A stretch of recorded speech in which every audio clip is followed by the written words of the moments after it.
नमस्कार साथियों, हिंदी नेटशाला में आप सभी का पुनः हार्दिक अभिनंदन है। आज की इस कक्षा में हम हिंदी प्रतियोगी परीक्षाओं की तैयारी के क्रम में प्रैक्टिस सेट के रूप में यूपी टीजीटी 2010 के प्रश्न पत्र का सेकंड पार्ट सॉल्व करेंगे। फर्स्ट पार्ट में हमने 75 प्रश्न सॉल्व कर लिए थे, तो आज की कक्षा का प्रारंभ हम आज की कक्षा के पहले किंतु क्रम के रूप में 76वें प्रश्न से कक्षा का प्रारंभ कर रहे हैं। एक और उपयोगी जानकारी देनी है, लेकिन वह वीडियो के मध्य में मैं दूंगी। आइए आगे बढ़ते हैं। उपेंद्र नाथ अश्क द्वारा रचित जोंक किस प्रकार का एकांकी है? तो यह एक प्रतीकात्मक एकांकी है। इसकी व्याख्या देखेंगे। उपेंद्र नाथ अश्क लक्ष्मी का स्वागत, सूखी डाली उनके पारिवारिक जीवन से संबंधित एकांकी है। तो अधिकार का रक्षक उनका व्यंग प्रधान एकांकी है। अश्व ने जोक एकांकी में निर्लज्ज लोगों को अपनी विषय वस्तु बनाया है, जो जोक की तरह दूसरों का खून चूसते रहते हैं। चरवाहे, पर्दा उठाओ, पर्दा गिराओ, अंधी गली, साहब को जुकाम, 25 श्रेष्ठ एकांकी, पक्का गाना, देवताओं की छाया में, लक्ष्मी का स्वागत 6 एकांकी और जोक अश्क के प्रसिद्ध एकांकी हैं। छायावाद की पहली रचना कौन सी मानी जाती है? झरना। आचार्य शुक्ल ने छायावाद का प्रारंभ 1918 से माना है, क्योंकि छायावाद के प्रमुख कवियों में पंत, प्रसाद, निराला ने अपनी रचनाएं लगभग इसी वर्ष लिखना प्रारंभ किया था, किंतु 1918 ईस्वी में प्रसाद का झरना प्रकाशित हो चुका था। निराला की प्रसिद्ध कविता जूही की कली 1916 में प्रकाशित हुई। पंत के पल्लव की कुछ कविताएं भी 1918 में प्रकाशित हो गई थी, किंतु छायावाद की पहली रचना इनमें से, तो ये जो 4 ऑप्शन हैं आपके समक्ष, इनमें से झरना को माना जाएगा, क्योंकि जूही की कली ऑप्शन में नहीं है। वाक्यों में क्रिया विशेषण युक्त वाक्य कौन सा है? लड़का रोते रोते घर पहुंचा, यह क्या है? क्रिया विशेषण है। क्रिया भी हो रही है और कैसे घर पहुंचा? रोते रोते पहुंचा, तो ये उसकी विशेषता है। वियोगी हरि का वास्तविक नाम क्या था? सभी जानते हैं, हरि प्रसाद। भारतीय भाषा परिषद कोलकाता द्वारा प्रकाशित पत्रिका है वागर्थ, ये हाल ही के नेट पेपर में भी पूछी गई है। भारतीय नारी की समस्याओं को आधार बनाकर महादेवी वर्मा ने कौन सा ग्रंथ लिखा? अतीत के चलचित्र। महादेवी वर्मा की यहाँ रचनाएं दी हैं, पढ़ना तो जरूरी नहीं है। अतीत के चलचित्र, ये नारी की समस्याओं को आधार बनाकर ग्रंथ लिखा। वैसे इनमें से कोई नहीं इसका ज़्यादा उपयुक्त उत्तर है, क्योंकि अतीत के चलचित्र में ये इनके रेखा चित्र हैं। बाकी मैं इसे चेक करके बताऊंगी। स्त्री विमर्श का उद्देश्य है, क्योंकि अतीत के चलचित्र मुझे भी नहीं पता, कि मैंने पढ़ा नहीं है कि इसमें क्या है, लेकिन नाम से तो ये नहीं लग रहा कि नारी की समस्याओं पर केंद्रित है। फिर भी देखते हैं। स्त्री विमर्श का उद्देश्य क्या है? स्त्री अस्मिता की खोज, पुरुष प्रभुत्व का विरोध, स्त्रियों की रचनाशीलता की परंपरा की पहचान, और इनमें से सभी। तो मात्र पुरुषत्व का विरोध करने से स्त्री विमर्श नहीं हो सकता। ये चौथा ऑप्शन सभी को मिलाकर आप कह सकते हैं सही है। गीति नाट्य परंपरा की प्रथम रचना और रचनाकार कौन है? ये तो बिल्कुल स्पष्ट सा है, करुणालय और जयशंकर प्रसाद। और व्याख्या, करुणालय 1912 में लिखा गया था।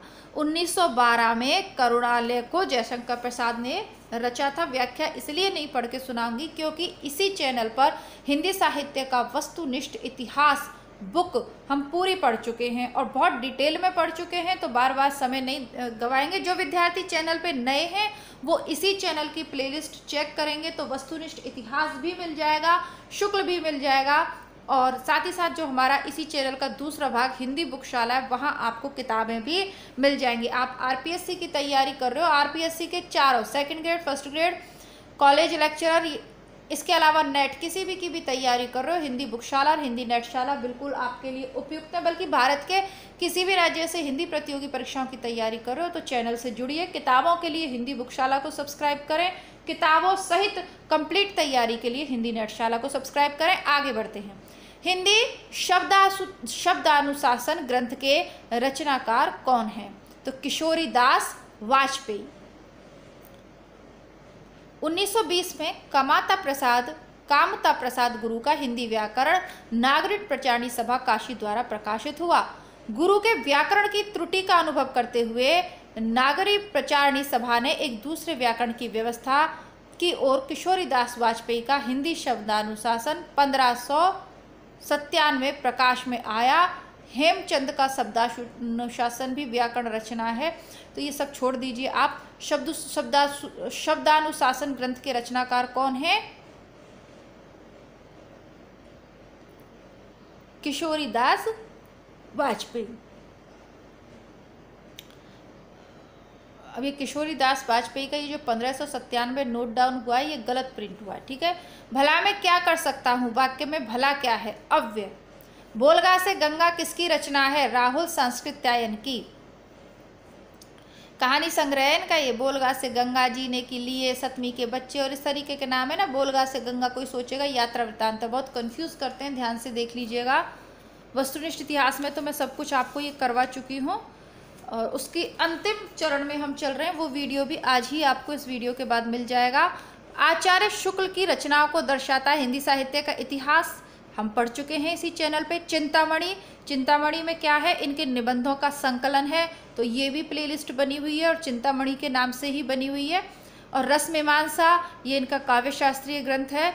त्रिवेणी में इन्होंने जायसी, सूरदास और तुलसी की तीनों की रचनाओं को लिया है। इसके अलावा रामचंद्र शुक्ल का परिचयात्मक वीडियो भी मिल जाएगा, वो उसमें मैंने आपको ये सारी चीज़ें बताई हैं। तो सही उत्तर होगा दूसरा, ठीक। आगे बढ़ते हैं। डॉक्टर संपूर्णानंद की रचना का नाम है भाषा की शक्ति। हिंदी भाषा की उत्पत्ति ये किसकी है? हिंदी भाषा की उत्पत्ति है हजारी प्रसाद द्विवेदी की। आचरण की सभ्यता किसकी है? सरदार पूरण सिंह की। गेहूं बना गुलाब रामवृक्ष वेनीपुरी की। और भाषा की शक्ति बचती है एक रचना, वो डॉक्टर संपूर्णानंद की हो जाएगी। याद नहीं है तो भी अगर बाकी याद है तो एक तो सही हम कर ही लेंगे। मोहन राकेश की कृति कौन सी नहीं है? आषाढ़ का एक दिन, लहरों के राजहंस, आधे अधूरे, तीनों हम पूरी पढ़ चुके हैं चैनल पे, बुकशाला और नेटशाला बुकशाला पे पढ़ चुके हैं। तो एक बचता है कन्यादान, तो कन्यादान जो है सही उत्तर है। क्यों? क्योंकि हम ये भी पढ़ चुके हैं पुराने पेपर में कि कन्यादान तो किसका निबंध है? कन्यादान, आचरण की सभ्यता, ये सब निबंध है सरदार पूर्ण सिंह के। दृश्य काव्य की विधा कौन सी है? नाटक। शब्दार्थों सहित काव्यम परिभाषा किनके द्वारा दी गई है? आचार्य भामा के साथ। आचार्य भामा ने दी है। नहु और हिंदी काव्य शास्त्र, इसको भी प्लेलिस्ट, भारतीय काव्य शास्त्र, पाश्चात्य शास्त्र, ये प्लेलिस्ट मैंने बना दी है डियर, तो आप वहां से ये चेक कर सकते हैं। नहुष नाटक के लेखक बाबू गिरधर दास का भारतेंदु हरिश्चंद्र से क्या संबंध था? पिता थे वो इनके। कौन सा कवि बल्लवाचार्य का शिष्य नहीं था? चतुर्भुज दास नहीं थे, चतुर्भुज दास सूरदास के शिष्य थे। प्रतिधन आरोहण, प्रत्यारोहण, अजायब घर विदेशी शब्द है, हमारे यहाँ कोई अजायब घर नहीं होता था, ये तो विदेशी शब्द है। दंडी के काव्य शास्त्रीय ग्रंथ का क्या नाम है? काव्यादर्श, है ना। ये तो मैंने आपको ट्रिक से बताया है कि आदर्शों की पालना के लिए आपको दंडा उठाना पड़ता है। दैत्य धन अरि, दैत्यारी, स्वर संधि। कह धन अपि, को अपि, कह धन अपि सही शब्द होगा इसका को अपि। राम दशरथ के पुत्र का संस्कृत का मूल होगा राम दशरथस्य पुत्रः आसीत। ज्ञानी भी सार्थम कदापि न द्वेते का अपवाद है, ज्ञानी के साथ कभी भी बैर नहीं करना चाहिए। कंठे ध्वनियां कौन सी हैं? क ख। विकल्पों में से तत्सम शब्द कौन सा है? गोधूम। पड़ोसी, बहु और शहीद, गोधूम। विकल्पों में तद्भव शब्द कौन सा है? बैंक, मुंह, मर्म और प्रलाप, मुंह। शैतान की आंख, अत्यंत धूर्त व्यक्ति। शैतान की आंख कौन होती है? अत्यंत धूर्त व्यक्ति। कुछ लोग होते हैं ना जिन्हें आप बार बार समझाओ वो आपको कष्ट ही देते रहते हैं जिंदगी में, तो वो कौन है? शैतान की आंख है वो। कौन सा नाटक जयशंकर प्रसाद द्वारा रचित नहीं है? करबला, क्योंकि करबला किसका है? प्रेमचंद का। स्कंदगुप्त, चंद्रगुप्त, ध्रुव स्वामी, ये सब हम हिंदी बुकशाला पे पढ़ चुके हैं। आप में से जो परीक्षार्थी नए जुड़ रहे हैं, किताबें पढ़ना चाहते हैं, तो बुकशाला से जल्दी से जुड़ जाइएगा, ठीक है। बुकशाला को सब्सक्राइब करना उतना ही जरूरी है जितना नेटशाला को। प्रसिद्ध लंबी कविता कौन सी है? ये प्रतिपल परिवर्तित विहु भेद कौशल समूह, राक्षस विरुद्ध प्रत्ययु क्रुद्ध कपि विषम। तो ये राम की शक्ति पूजा है जो प्लेलिस्ट में मैंने आपको पूरी पढ़ा दी। 1936 में जो है इसको रचा गया था। ठीक है, और हम पूरी पढ़ चुके हैं। कविता क्या है? निबंध के लेखक है रामचंद्र शुक्ल। चिंतामणि पार्ट 1 में संकलित है। प्लेलिस्ट बनी हुई है, चैनल पे पढ़ी आए तो गलती की संभावना नहीं है।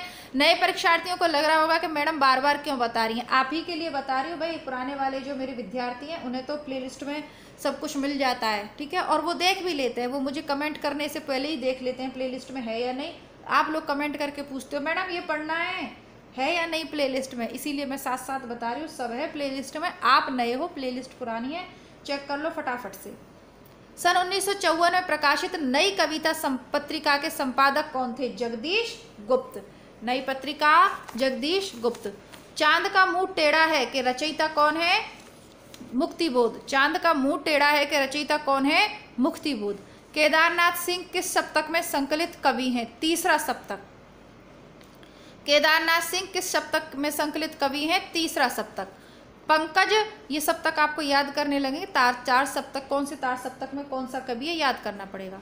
पंकज शब्द निम्न में से किससे संबंधित है? योग रूढ़। पंकज कीचड़ में उगने वाले को नहीं कहते, लेकिन केवल उसको कहते हैं कमल को। ठीक है, और इसकी व्याख्या मैं पढ़ के सुनाऊं क्या?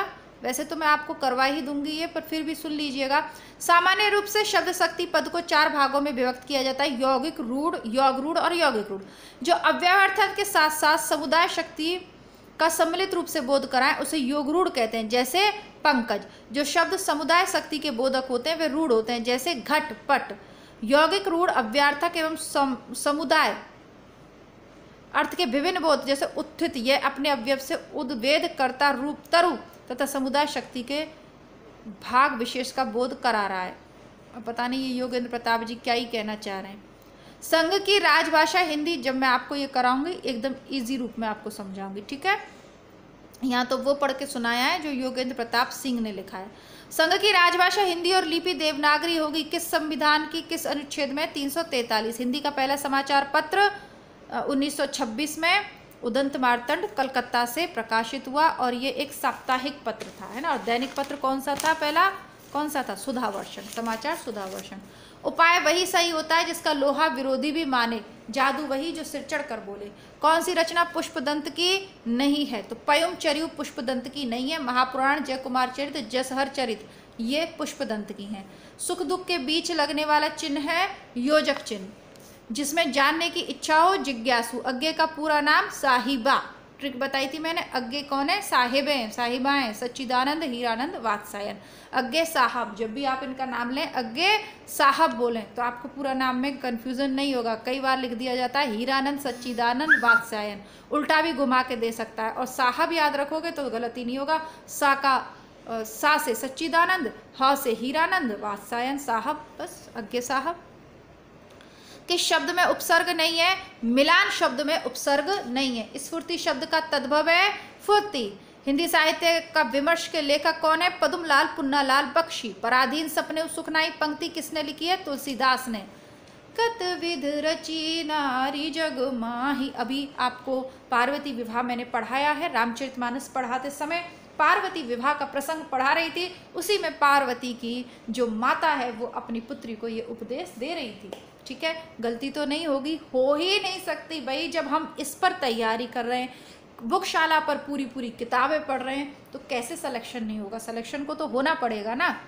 जाएगा कहाँ वो? पत्ते पेड़ से पत्ते गिरते हैं। अपादान कारक, कर्ता ने कर्म को कर्ण से संप्रदान के लिए। 5वां कौन सा है? अपादान कारक, अलग होने में, अलग होने के योग में। निम्नलिखित में से किस शब्द में उपसर्ग है? तो पराजय में उपसर्ग है, सभी जानते हो। आचार का विलोम क्या है? अनाचार। तो इसी के साथ आपके 2010 तक के प्रश्न पत्र हमने पूरे कर लिए। ये किताबें तो मैंने ऐसे ही रख दी थी यहाँ पे।